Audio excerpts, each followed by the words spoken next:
the RMB situation, you mentioned a so-called currency problem. I mean, do you see the day in the next 5 years where it's fully convertible and flexible? Well, you're talking to a person who's quite old. If I'm around in 5 years, I'd like to think that that is the case. I think we've all got to move towards that opportunity, and I think the challenge also is whether we should move towards an international currency, because the speculation and the complexity of currency has caused some of the irritation, not only among the trading nations, but among individuals.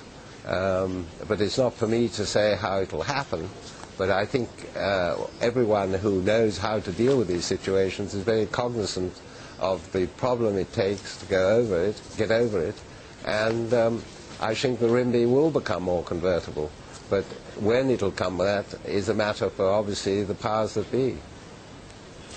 I want to just change tack slightly. Of course, China's seen, central China, parts of central China, seen the worst drought that they've had in many decades. Now, you've got this investment with your wife in Weather Central. How could that actually help out in terms of planning for things such as droughts? Well, I think that, first of all, we have 25 broadcast clients currently in China, and we are the #1 provider of broadcast weather graphic solutions in the country. I mean, you had this downpour, I believe, in the last 24 hours, which has caused even people losing their lives, and situations like this. With the detail that we can put up through the technology that we give to the various weather stations, this makes people more aware of it.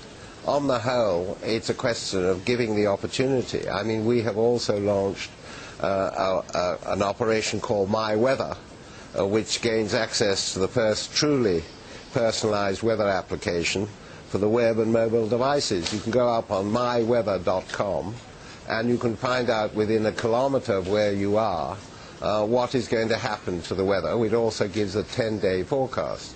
I think we've got to be aware that we're living in a time, I'm not going to get into the subject, which is a huge subject of climate change, but we do have variations of all sorts around the world. Certainly in England we have very precarious weather. We've had a drought up until about 10 days ago. And I think it is important to realize that you can use technology, which is offered by myweather.com, to tell you and be aware of what might happen to you, especially among the farming community. Also, we are very interested in helping wind power because it gives... Sorry? Sir Evelyn, we're just running out of time, but I wanted to thank you for stepping into our offices there in Beijing. Thank you very much indeed, Sir Evelyn. Well, I'm very honoured that you gave me the opportunity, and I thank you very much.